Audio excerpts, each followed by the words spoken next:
When you think of Sapporo, you may think of snow and beer. And while it is known for that, there is just so much more to Sapporo. And today we'll dive into the things in and around Sapporo to see why you should add it to your Japan itinerary. Let's go to Sapporo.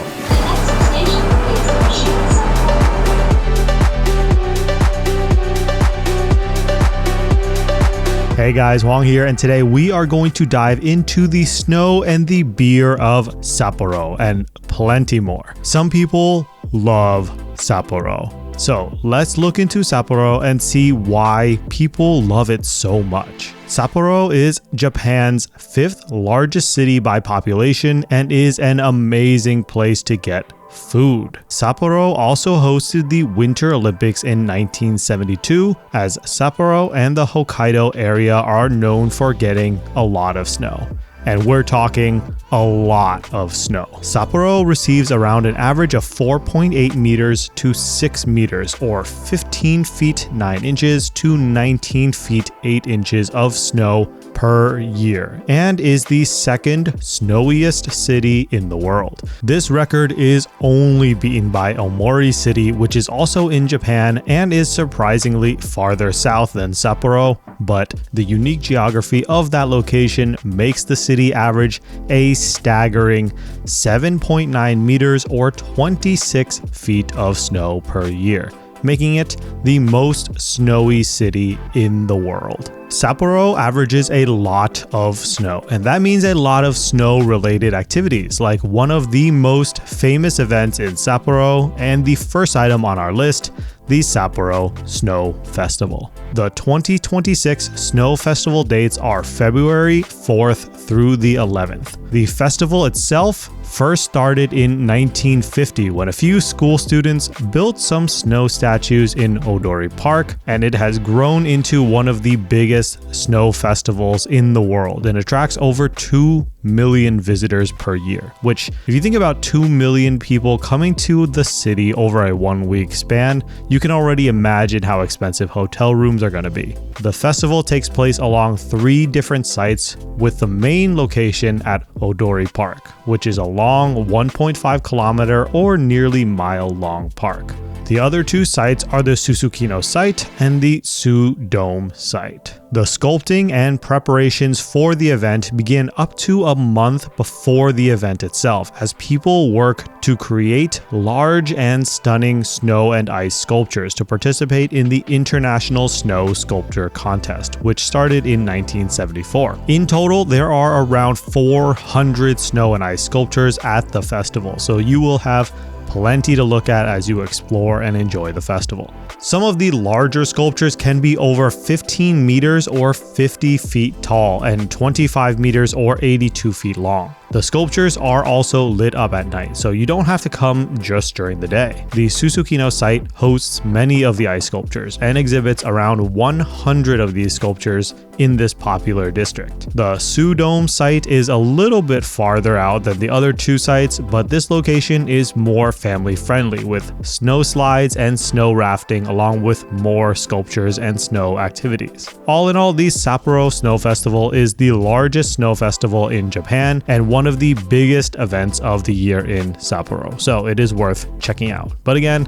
just expect that it will be crowded. As I mentioned before, Sapporo is known for snow and for beer, so we can't talk about Sapporo without talking about beer, mainly the Sapporo Beer Museum. Sapporo is Japan's oldest beer brand. It was founded in 1876 with its famous crisp and refreshing premium lager. The Sapporo Beer Museum itself is Japan's only museum dedicated to beer. Something to know about the exterior of the museum is that as of the making of this video, it is currently under repair and the work is expected to complete in December of 2025. The museum itself is open from 11 a.m. to 6 p.m. with the shop opening till 7:30 p.m. The museum itself offers a free self-guided tour that will take you through the exhibition spaces on the 2nd and 3rd floors of the building.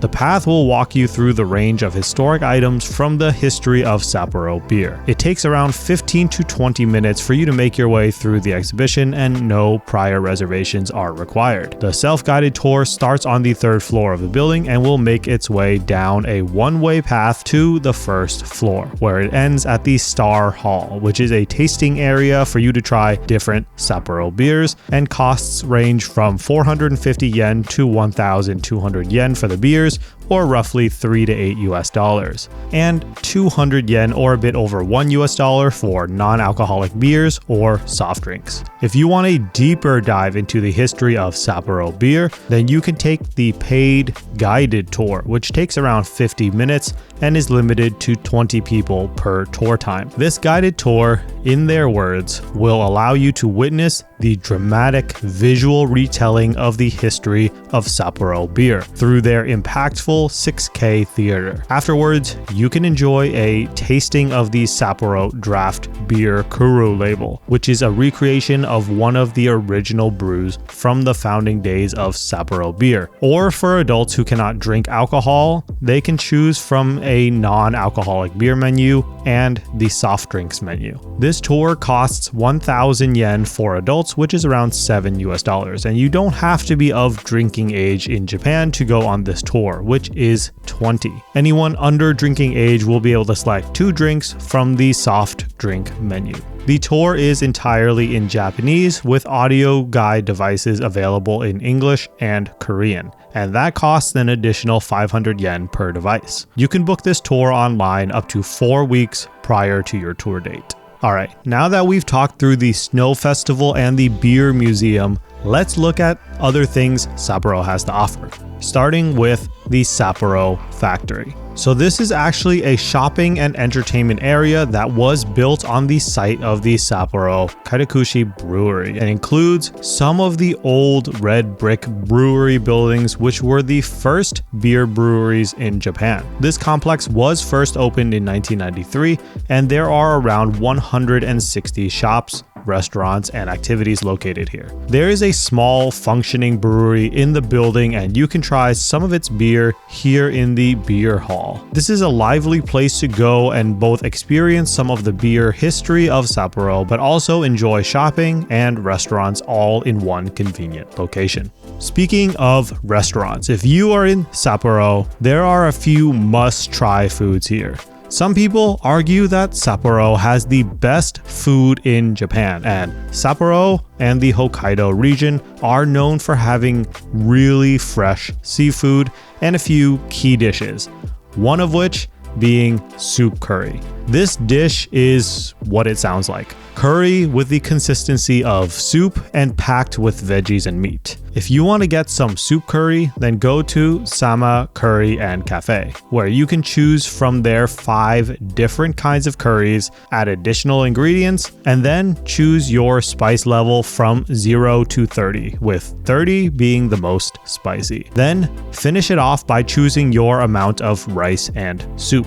You can also try Sapporo Ramen with their special miso-based ramen. And if you want to get some of that, you can go to Ramen Alley or Ramen Yokocho. And this small alley is known for its collection of small ramen restaurants which have authentic Sapporo ramen. When I say a small alley, I mean like a really small alley. You can totally miss it if you're not looking for it. You can even book a ramen night crawl to have a local guide you through as you experience some of the best Sapporo-styled ramen at 2 restaurants as you learn the history and evolution of miso ramen.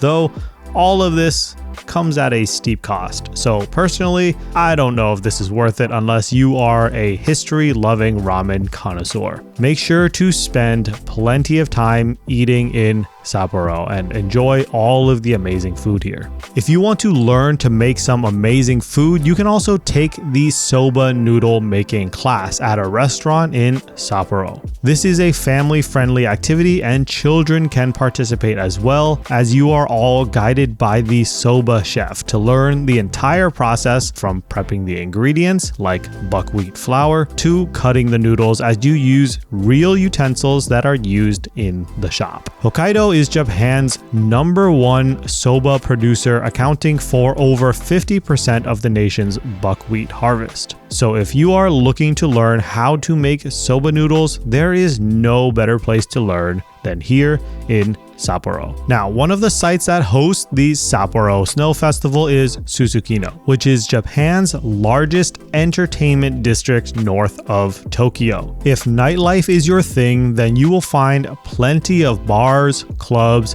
karaoke lounges, and activities in this area. And this will keep you entertained for your whole entire stay in Sapporo. One location in the area that you can go to is the Nordbisa Mall, which is not a huge mall with only around 30 stores, but the top of the building does house a massive Ferris wheel where you can enjoy stunning views of the city. This area can be compared to the Kabukicho area in Shinjuku in Tokyo, so if that's your vibe, then you will enjoy Susukino as well. If you are into sweets or want a different bit of scenery, you can go to the Shiroi Koibito Park, which is a chocolate entertainment park that is operated by a Japanese confectionery manufacturer. Here you will feel like you are in a European town and makes you feel like you are in a fairy tale. The Shiroi Koibito cookie is apparently the country's second best-selling souvenir. Let me know what you think about that claim. The cookie with its chocolate filling is a reflection of Hokkaido's rich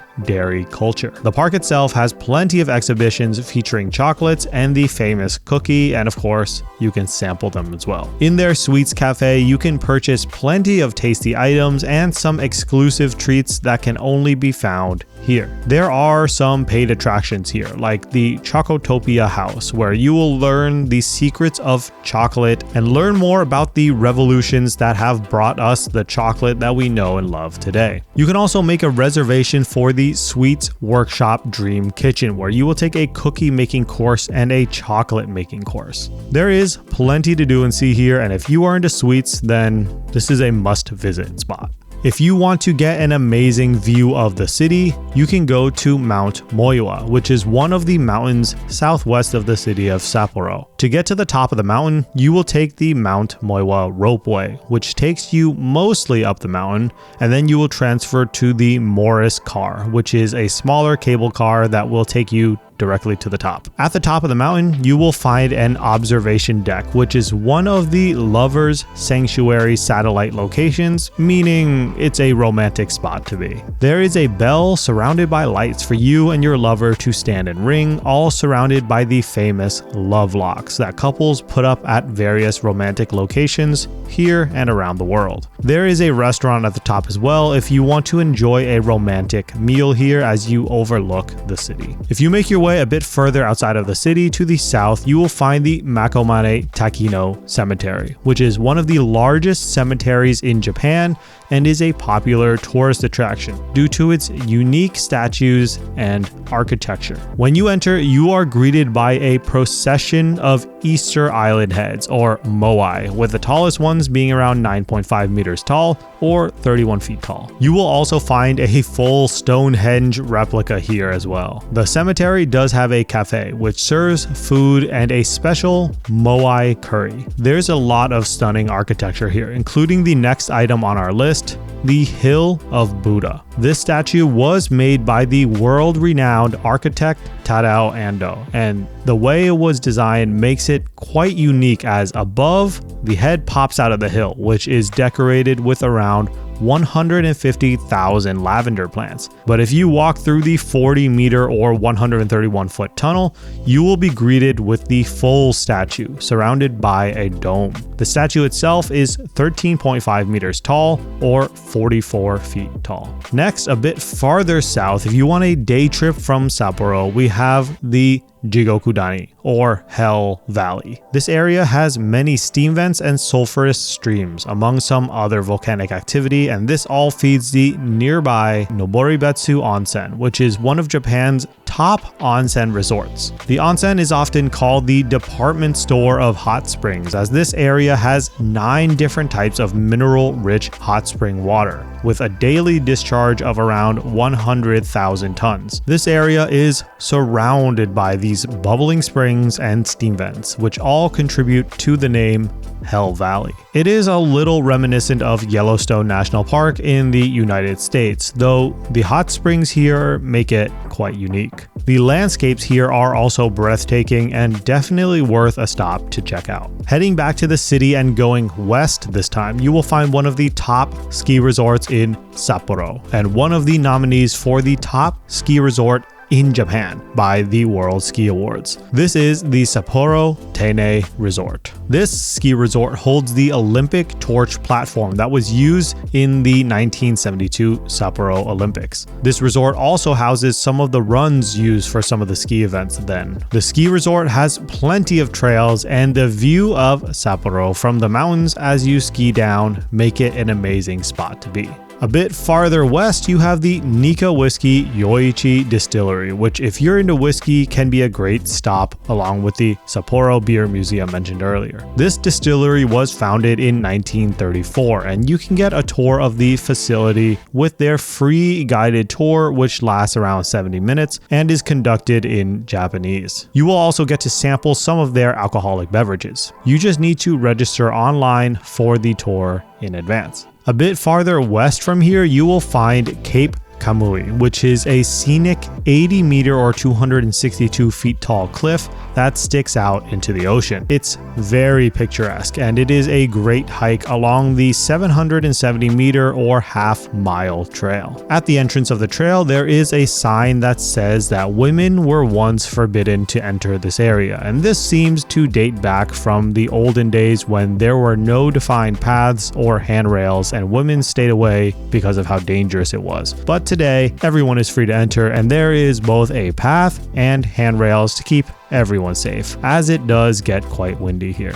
There is also a small lighthouse here that overlooks the sea from the top of the cliff and makes for great photos. If you are into nature and scenery, this is a great stop. Finally, making our way back to Sapporo, one final stop is the Josenki Onsen, which opened in 1866 and is a great spot to relax and enjoy, as it is Hokkaido's largest hot spring town.